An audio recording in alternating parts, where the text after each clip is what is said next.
Hello and welcome, PocketWatch here, and it's about time for another episode of Gore Screaming Show. So yeah,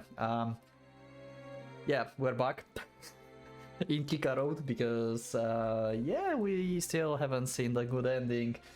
Last episode been at the Nightmare end, and yeah, Nightmare did not end very well. So let's just load the game into the last choice I made, which is very wrong apparently, and. Yeah, so I have to go to the nurse office first. Yeah, I don't feel good, so let's go. First to the nurse office. He doesn't even know if the Gore lead is going to amount to anything yet. Of course, he doesn't know when we're following up on Satashima call and going to school would give him could get him anywhere either. But if it was the real Kika he heard screaming over the phone, he had to hurry. Sorry, but I really do have to go out for a bit. Yeah, she don't have the stone, we know that now. God damn it. Yamiko blinks at him, surprised. Yeah. Perhaps she's caught something in Kyoji's the manor, but she's simply not. Good. Ah. Yamiko's voice is serious. You too, Yamiko-san. The old man was worried about your safety, you know? No talking to a strange man, you hear?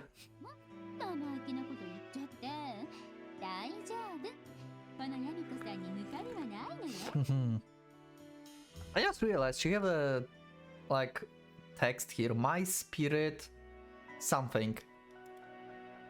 Or is it 2? My spirit 2? I just realized that. If you say so.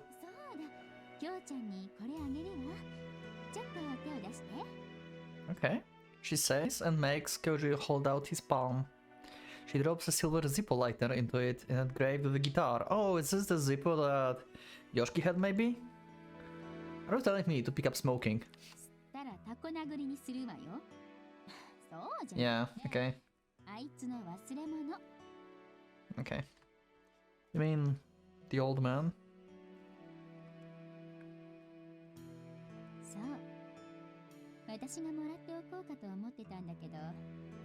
Ah, that's sweet. Nice. Are we going to burn school?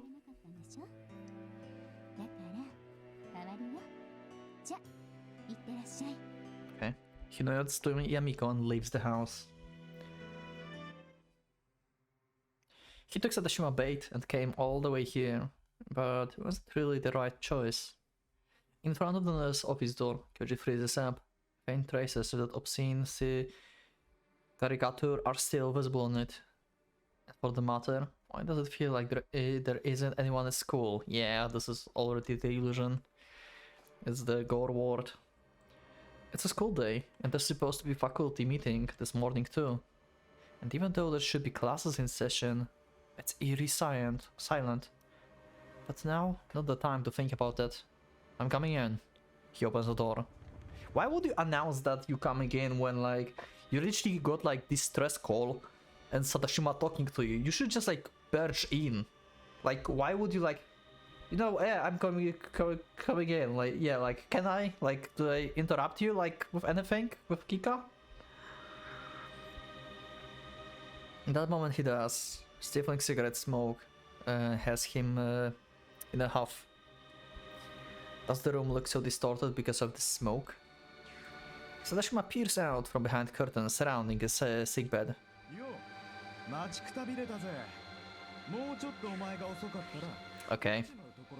Okay, so we managed to get in time. What? Kyoji's eyes flash with anger. He hears several people laugh on the other side of the curtain. Kyoji walks over and pulls the curtain back. Kika! Sadashima lackeys are standing in a circle around the bed.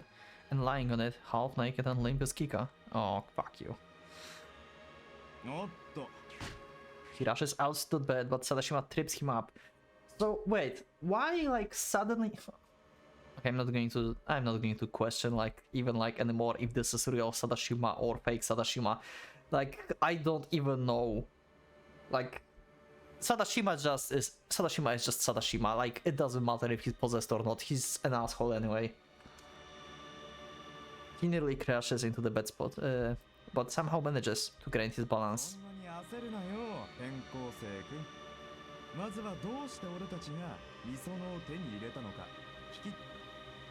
Kyoji ignores him and tries to make for the bed again, but Sadashima lucky is around him. Maybe Kika is unconscious. In any case, she isn't moving at all. Her chest is rising and falling, so she's definitely alive. But saying as she's out cold, they won't be able to run away. At any rate, the two of them are grossly outnumbered. He has to find some kind of opening to get them out first.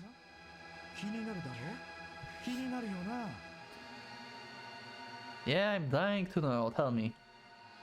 Kyoji answers deliberately. Sadashima smirks at him. Fuck. Oh. Yeah. Thank you. This is what Kyoji wants to say, but he swallows the word. What must be your top priority right now? In his mind, Yoshiki voice asking the question. He needs to create the opening, and he needs to come up with a way to get out of here with Kika. As he goes up down his knees. Just doing this is already rather humiliating, but he endures it. He bows his head, glaring at the floor like it's his worst enemy. In that time, Sadashima and his cronies burst out laughing.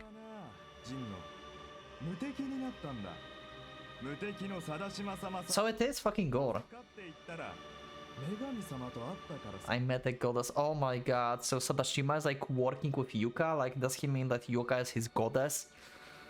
Or something? Or what the fuck? It's like Sadashima. Is it like real Sadashima, but he's influenced with Gore? That's why we have like this like weird wordings. But he's not possessed per se. He's just like influenced by them.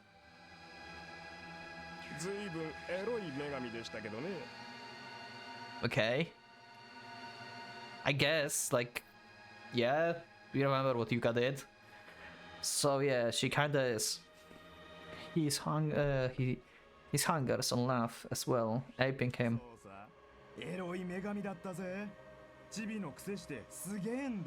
Yeah, imagine. Maybe it's just like... Maybe they are actually dead. I mean, we saw in the previous ending that they are actually pretty dead, right?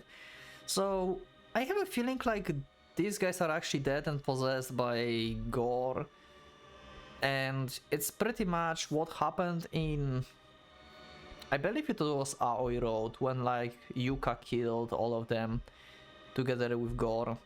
I think that happened in this road as well, but we didn't saw it. So he just like...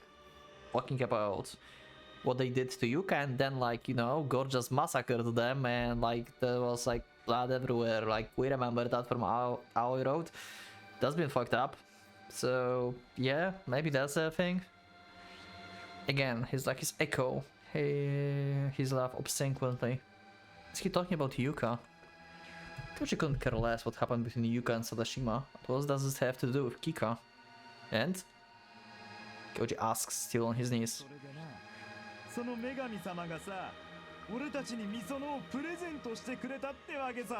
Great.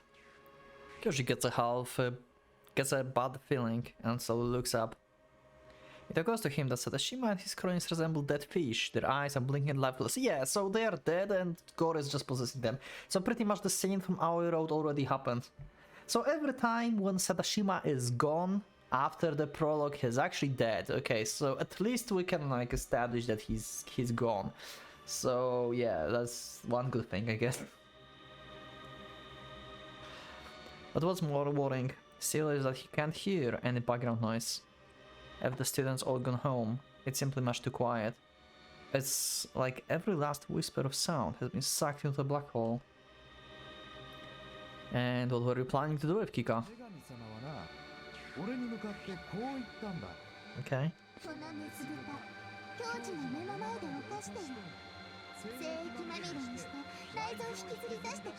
Great! Great! Great, Yuka. Kyoji's eyes widens in shock. He's about to spring to his feet when he's suddenly pushed back down with immense force. Yep, there they are. Cute as ever. Hi Gore, hi Yuka, how are you? Good day. Suddenly Gore is here behind Sadashima, and perching snugly on his shoulder is Yuka, who smiles at Kyoji. Yuka, where the fuck did you found this guy? Like, what even is this? How did you get in contact with this? What is this, like, demon from hell? Did you make a contract, like, I don't know, like, you will be eternally young, but you have to, like, I don't know. I have no idea. Sadashima and his underlings laugh gleefully as they pull down their zippers, and they slowly close it on Kika, who's still lying unconscious on the bed. If this is going to be the same scene, I'm going to, like, cut a lot out of this. Like, I would just, like, I should even, like, cut more of the previous episode, probably. I might go to, like, actually, you know what? I might go to, like, editing on, like, YouTube version of the editor and, like, blur more of the image. Maybe I will just blur, like, the whole thing, like, entirely. Like, entire, like, part with the image. Maybe I will do this with, like, every episode just to be safe. I'm not sure. Maybe I should also blur the text. Probably good idea, right? I need to think about this.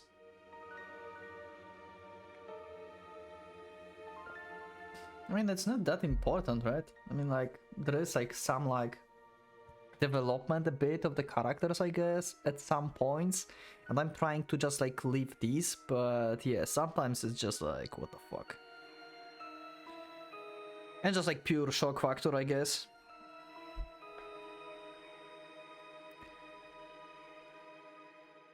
Kika, damn it, let go of me, you bastards.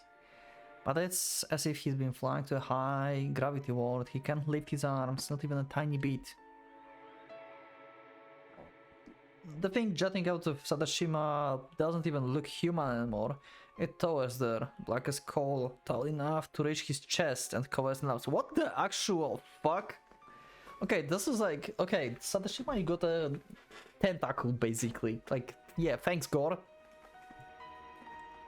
You did not have to, like, make this image in my head. What the fuck? Yuka hops down the floor lightly and peers into Kyoji's face as he's pressed against the floor.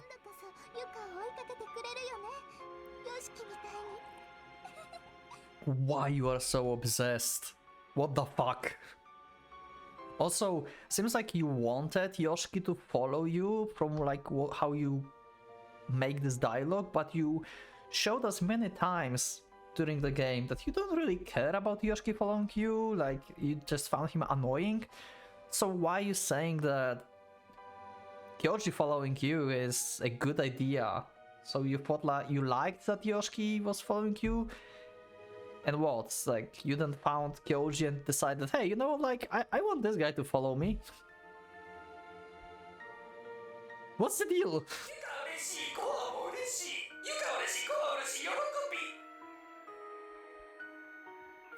Yeah, Yuka happy, Gore happy. Great.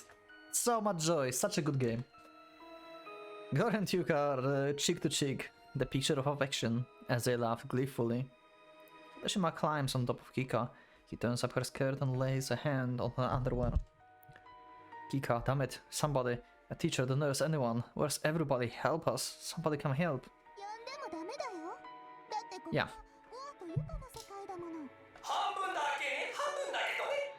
Half. Oh, that's why we don't have the eyeballs. Okay. So you can go ward as like these eyeballs, but when we don't have them, it's half. So it's taking a place like in real life, but it's like secluded, I would say. It's like making the real space their space. So it's like, yeah, half. Interesting. Sadashima hands roughly grow at Kika breasts. Kika brows twitch. Sadashima like is pinned down her arms and legs. The only thing Kyoji can hear are their vulgar laughter and his own heartbeat. Apart from that, there is silence. Complete and utter silence. Kika? Kika, wake up. What can he do? Kika, please wait. Damn it. Don't you dare lay a finger on her, you piece of shit. Isn't there anything he can do? Some move he can make to escape this predicament? Don't touch her. Go just shout us drown out by the miraculous laughter. Yeah, we don't have the pendant, we can do shit. Unless the pendant is by some miracle like next to him and he can just grab it and just like smack everyone or just like throw it at someone. I don't know. Sadashima hands absently crowd over Kika chest. Kika shows no reaction. Also, if you would like just like powder the stone and like I know like that would be weird, but what if you would like eat the powdered stone, like, you know, like you just like smash it and you just like eat it? Would you be like entirely immune to like you can't go until you like have to use toilet, I guess? Never mind.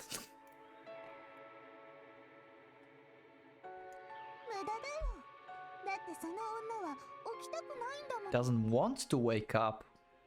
Okay, interesting. Oh, that's the thing, yeah. Okay. Okay, I see. Kyoji can't help but feel that might be true. Yesterday, right before he had that hallucination of Gore eating her, Kika said she didn't want to go on living. Kika?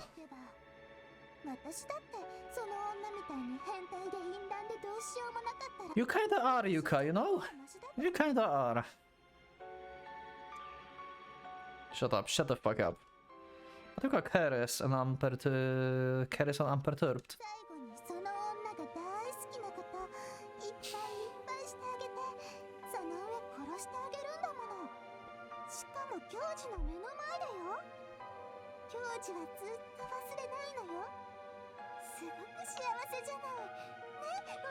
Am I stuck on bad endings? I told you to shut the hell up. Lashon picks this moment to undo Kika Blues. Kyoji sees strangely colorful glow coming of the stone, his eyes widen in shock. Wait, so she does wear it? What the actual fuck? Thank goodness Kika got the pendant after all. Okay, okay, this doesn't make any fucking sense. Kika Road makes no freaking sense in the endings. Like, this makes zero sense. Why why we have bad ending where she have no stone when she clearly have it on her all this time? Like, what the fuck, game? Can't you be consistent?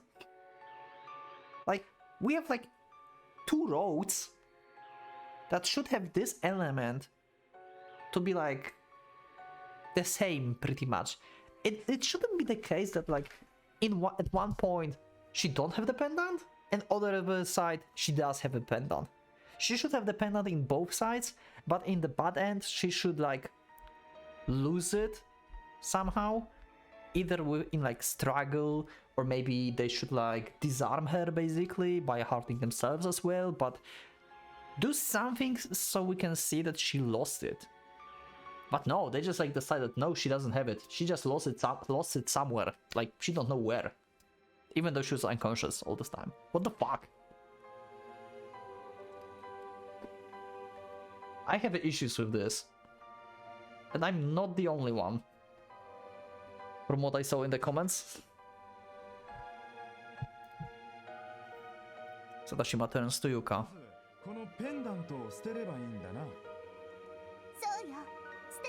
So... okay, so since Sadashima can touch the stone, that means that they are like... so they are dead, but like controlled by the part of Gore only? Like, he's like, just like parts of tentacles, they're like puppets. Maybe it hurts Gore a bit, but he can still like deal with them with the pendant, because like he's covered in like Sadashima's skin, basically. Is that it? Like he can just use someone else to touch the stone? They still like talk to Sadashima, so it's weird that they like walking corpses. Maybe they're not corpses, maybe they're just brainwashed.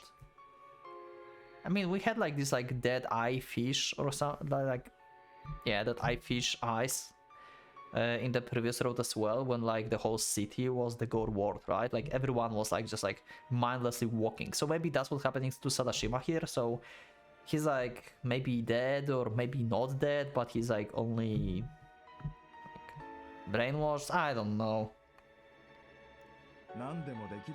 I'm tired of thinking in this road.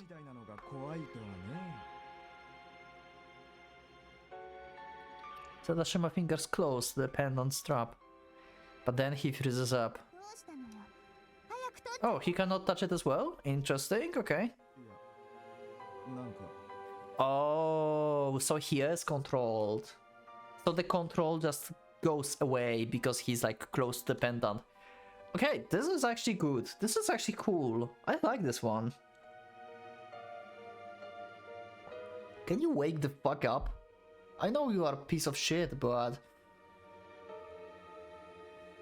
Sadashima expression contours. Okay. The stone really does have an effect. To begin with, why won't Gore and Duca get it off her themselves? Is it because touching the stone causes them pain? In which case, there's still hope. If Kika would only wake up, they might just have a chance. Kika, wake up. Koji shouts from the bottom of his lungs, but with all the force he can muster. Wake up, Kika. Is this really how you want this to end? Is this how you want to die? Well, I'm not having it. There's so much more I want to talk with you about. And didn't we say we'll look at the stars together? Yuka orders Sadashima coldly. She suddenly sounds like the much older woman. If you die here, we won't be able to do any of that. The guy in our class, they will always have the wrong idea about you. But that's not all there is to life. And as long as you live, good things will happen too, you know? Yeah, you do this, okay. Sadashima Laki is rich for the pendant too. I keep you safe, so...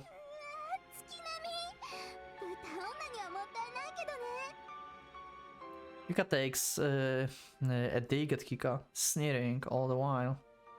I don't know what I can do, but if anyone trash talks you, I'll beat the shit out of them.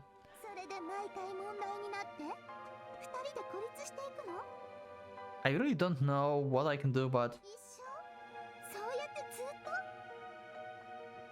Kika won't wake up. No, he's going about it the wrong way. Koji grits his teeth. Words like those aren't going to steer Kika feelings. But what is the right thing to say here? What is it that he wants to say to her? Before long, something akin to anger wells up in him, and that's like the dam has broken. God damn it. Koji spits out. Yeah, you're right, Yuka. It is as you say. I'm just a kid who can't do anything. I can talk a big game about protecting her, but it's not like I can actually do much. And all I will achieve by causing trouble is inconveniencing Yamika-san. Kyoji actually talks sense. For once, for a while. Since a while. He talks sense sometimes, like from time to time, so this is one of his like glory moments, I guess. It's not like I'm rich like Sadashima, I'm not particularly smart either, and my brain isn't much help right now. I don't have the old man's iron determination, I'm just a kid, but still, even so. He gets even angrier, frustrated to no end. Kyoji glares at Kika lying on the bed. Stop acting so goddamn spoiled, Kika. Damn, nice. Talk some sense to her. You think you're the only one who's ashamed of herself? I jack off too, everyone does, so stop acting like you're fucking tragedy and grow the hell up. Holy fuck. Okay, Kyoji, I did not expect you to be that aggressive. But I guess she needs some shock therapy. But yeah, that's quite a talk, like, yeah, you do the thing, but not like in the middle of the classroom. That's the difference here, but good talk overall. He realized it as soon as the words have left his lips. This is what he wanted to tell Kika for quite some time, for sure. Going on dates with you, having sex with you, I did all those things because I had fun being with you, because I love you. Saying it like this is embarrassing, but there are only words he can come up with. He has no other option anymore. down to tell her his honest, unvarnished feelings. So wake up already, you blockhead, or else I will never ever forgive you. Kika hands twitches. Kyuji eyes widen. Kika? Yuka shouts shrilly. Kika lifts her arm shakily. You can do it, Kika. Yeah, like I said, like Yuka and Gore can like take off the pendant. They will like make them pain, but that's it. Like Yuka is clearly afraid of pain, so I can see why she's like reluctant to use her own body, her own hands to take off the pendant. But yeah, when she's cornered, she will do this. But yeah, every time she got like shot by Yoshiki or like you know, any other like kind of like painful experience, she always cries and says that it's painful, why you're doing this and stuff like this, right? So yeah, she clearly is afraid of pain, but she cannot die, so yeah.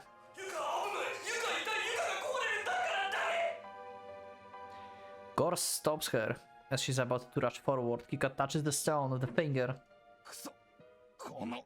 Okay. Yuka breaks free from Gore's arms and tries to tear the pendant away from Kika's grasp. Satashima too reaches for Kika. Kika fingers close around the stone. Kika, you can do it. Oh god, that scream! Ooh! A long drawn out scream, Yuka's small body goes flying through the air. Gore doesn't move. He doesn't as much as twitch. Yep, Yuka lose consciousness or something. Kika fingers are trembling, but she's brandished the stone against Yuka. The mysterious weight pinning Kyoji down suddenly vanishes. Kika?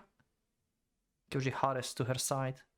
Kika looks up at him like someone who just awakened from the bad dream. Her expression pinned and her breathing heavy. Are you alright? Can you stand? Kika still looks a bit weak, but she nods at Kyoji's questions. Okay. Still having ominous music, though. Kika makes herself presentable as best as she can and somehow gets to her feet. Kyoji puts an arm around her shoulders and they start walking. All around the bed, Sadashima and his underlings have collapsed to the floor. When Yuka was hurled across the room, they stopped moving soon after. Yeah, so Yuka was like controlling them and just like acting as she's like talking with them. So like Kyoji get the feeling of Sadashima and his cronies actually doing this on her behalf, but she was really talking like, you know, with corpses. Like she just made the conversation with herself basically. Because she controls Gore, and if Gore doesn't move, then puppets of the Gore cannot move as well. This is just the chain reaction. Just like Gore, yep. Yuka's lying as limp as the ragdoll in front of the door, crying. Yeah, she's afraid of pain.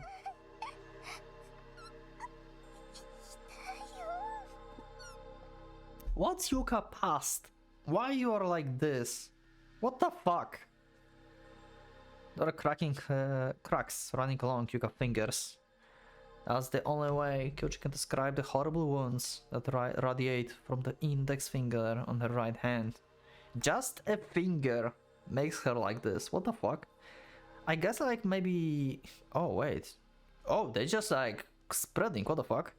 The cracks spread in what resembles the muscle net-like pattern extending up to her center arm when they vanish under her sleeve. And she just touched the stone with the finger. Okay, maybe she was not the one who like slapped away the thing. Maybe she did. That's a lot of damage for just touching it. Yuka sounds like she's in just as much pain as when she was shot with a pistol. Back then, she recovered relatively quickly, even from those much more grieving injuries. This time, her movements are much more sluggish, yeah. There really must be something special about the stone. Is it possible? Could simply pressing the stone against Yuka be enough to kill her? If he doesn't eliminate this girl right now, wouldn't things like this just keep happening to them? Pretty much, yeah.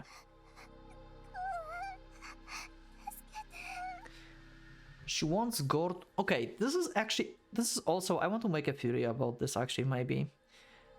She asks Gore to help her, but she's the one who's controlling Gore. Maybe... Okay, maybe in her backstory. Okay, maybe Gore is someone who's been like very important to her. And this person died, and she did not accept his death. And then there was like some magic weird shenanigans, and he like got brought back to life, and she got powers or whatever. And she's like, you know, like, she made a puppet basically out of body of the person that maybe she loved. Or something, maybe it was her brother, maybe her father, I don't know. And basically she's like acting like her brain and like her behavior and everything, like she's imagining that God is alive, like he's alive, like, I'm happy because he's alive, right? Something like this. And she does not want to recognize his death, basically. So she's living in the delusion that the Gore is moving on his own, even though she knows that she's the one that's like moving him, you know what I mean? It's like kind of confusing if you, but it's also pretty simple if you think about this as well. She's just basically, yeah, make a puppet, talk to the puppet, and imagining this puppet is alive. Like, yeah, I'm not moving this puppet, like this is like alive, yeah, like he's not dead, he's talking to me, see, my handy hand is like talking to me. And yeah, well, what do you think? I agree. Do you agree as well? Leave up a like if you do, and if you don't, also you can leave up a like, why not? If you like the episode, just leave up a like, yeah.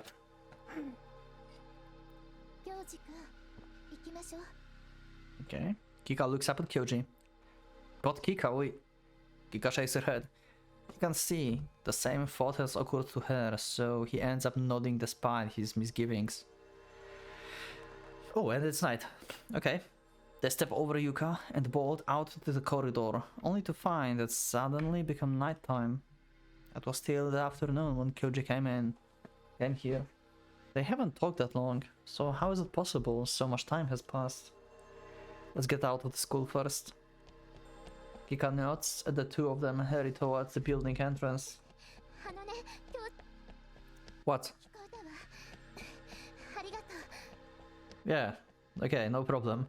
Hearing her say that out loud makes him feel bashful, even as he thinks that now is not the time for that. Don't talk while running, you'll bite your tongue. The moment they reach the school entrance, the two of them freeze up. Ando is standing there, oh god damn it. Another puppet?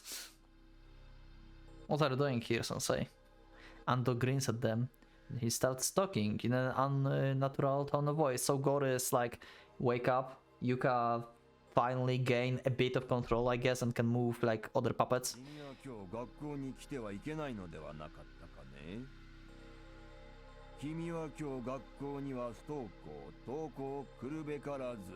Yeah. Okay. Students come out from behind the lockers, closing in with the swaying gate. Yep, pretty much, okay. Shinta, oh god, ma. Everyone are zombies. What the hell? I mean, they are just illusion, right? They're not dead. They might control them, like they controlled Kika Mother, because Kika Mother is not dead, right? So they might be just controlled, like mind controlled. They're not like dead. I don't know, like... More and more of the classmates show themselves. All of them are grinning at them eerie. So this is like the city thing when everyone was under Gore control, yeah. And then, as one, they all put on masks, just like Gore's. Yeah, pretty much the city thing from the Aoi Road. As one, they all extend their arms towards the two of them. Brains. A nearby umbrella stand gets to bear the brunt of the Kyoji's anger as he knocks it over with all his might. One of the umbrella happens to hit the hand of somebody who is about to grab Kyoji. Just a touch is enough to make them crumble, as if they were made of puff pastry. All that's left is a lumpy mess of flesh. Never mind! These are not even real people, so I wonder if the city from the Aoi Road, the people in the city were even real. I'm feeling like the people in the city from Aoi Road were also created with like flesh or something like this. So maybe Yuka can create... Maybe not Yuka, but actually Yuka can create, with a Gore help, puppets out of flesh. Like, they kill some people, they gather some flesh, add to this some, like, Gore tentacles, and voila, we have the person. Autonomous zombie, probably, that Gore can always, like, took control of. Like in the city, like they were all just like minding their own business. If like Kyoji did like nothing weird, and then like if he did, then Gore just like saw them. So it's pretty much the same idea.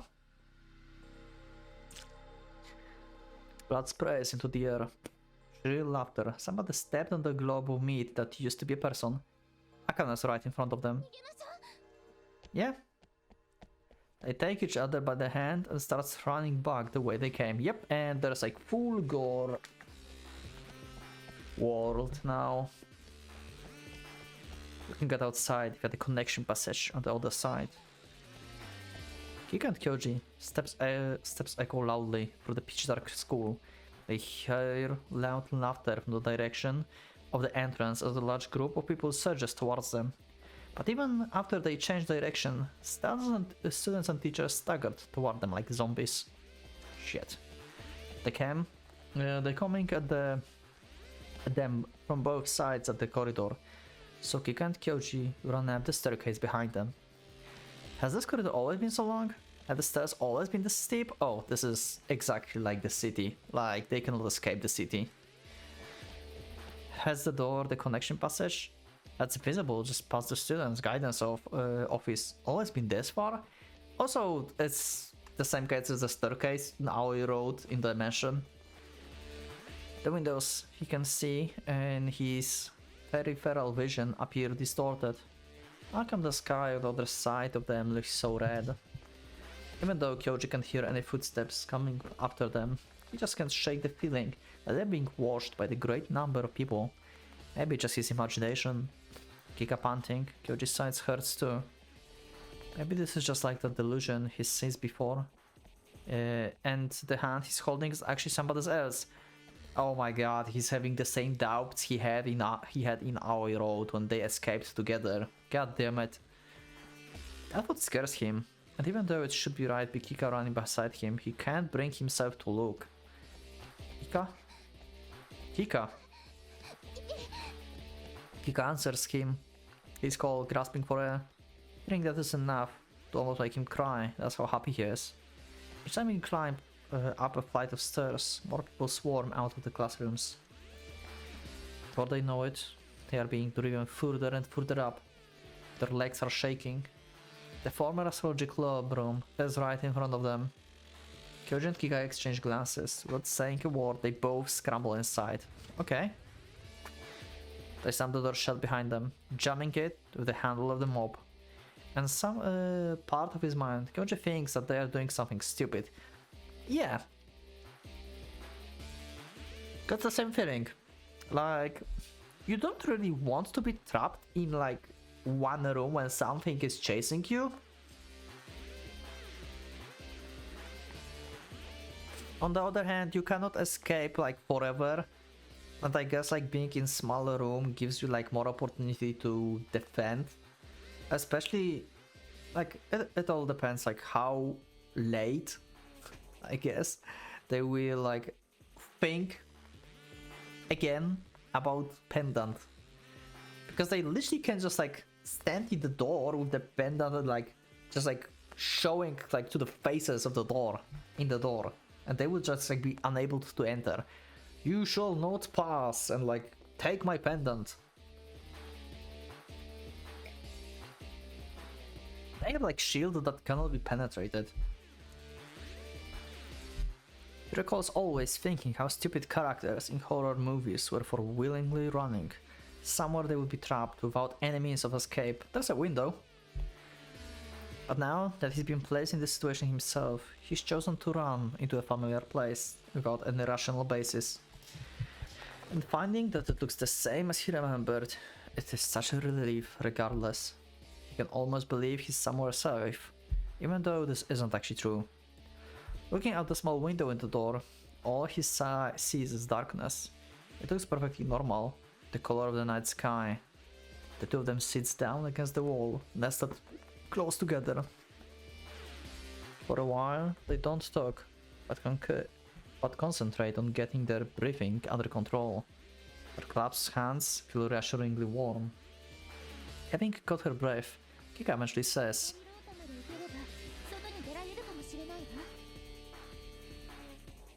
"You should visualize the school structure. Yes, if they use the balcony to get down the floor below, it should definitely be possible." Yeah, the problem is that the corridors are like stretching infinitely, so the problem is if you can even get there. I mean, you have the pendants, so you should be able to disable the the illusion, but can you even use the pendant that way? I mean, you don't know that it works like a controller, like in Aoi Road. On one side of the second floor is the connection passage leading to another school building. There's a storage shed right below it, built so as to just out a bit, and right next to that there's a tall tree. If they could make the jump from the roof of the shed over the tree, they would effectively be out of the school. You can try, Kika. You can try. Kika, please keep an eye on the corridor. Also, imagine, like, I'm so glad I ended up in Akane Road as the first road, actually. Like, I thought, like, in the beginning of Kika Road, that Kika Road is the good, like, opening, actually. Like, I couldn't understand why Akane Road is apparently a good road to start with. Why Kika Road was, like, the more like, timid. Now I understand, like, this thing is just, like, huge minefield of, like, everything. Like, what the fuck is happening here? Imagine having this as the first road. What the hell? That would be even more confusing, I guess. Kika nods. Yuji reaches for the window. He opens the cylinder lock and reaches for the sash. It won't open. Yeah. Yuji's expression darkens. The window won't budge. Use the pendants to disable the magic. Maybe it's strike because the room hasn't been used in a while. He puts every ounce of strength into it, but it still won't budge. The tips of his fingers turns white and starts to quiver as he pulls. Kika joins him at the window as well. Together, the both of them pull as hard as they can, but it won't open. The window might as well be painted on the wall for all that moves. Oh, thank God, Kika! Kika pulls the pendant out from beneath her clothes. Her eyes widen in shock. What the fuck? What's wrong? What? He catches Kika in his arms before she falls over and follows her gaze. Someone's pressing his hand against the window. Oh, okay. He's a large man, scorched black. His lips have partially burnt away, fully exposing the teeth behind. What remains of his nose is likewise charred with the bones thickening out. What the fuck? His eyelids too are missing, and our dried up remains of what must have been his eyeballs are covered in a thin film. They look like shivered grapes. Okay, I have a theory, because this is the bird corpse, and this is a big guy. I have a feeling like they reanimated Yoshiki dead body and just like making him just like walk here. They go like I wonder if Koji will like recognize Yoshiki in this body. This is the only body I can think of that is like burnt. It must be Yoshiki, right? His skin is festering and coming over large swaths. Whenever the man moves, the flaps of his skin dangling down start swaying. The exposed cuts looks like his skin has been slashed to pieces by shards of glass. What skin remains here, and there has also been burned beyond recognition. Elsewhere there is a yellowish fat below is visible. Moreover, murky yellow pus is dripping down the surface of his body. All he's wearing what looks like the sorry remains of a leather coat. Old man, yep, pretty much, yep, see? How much of this is an illusion? Everything. How much of it is real? Nothing.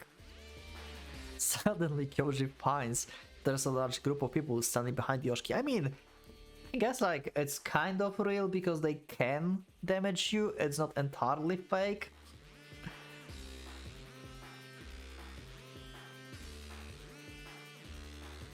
You can see Momona there as well. Oh, Momona is dead. Great. Oh right, she burned as well. True.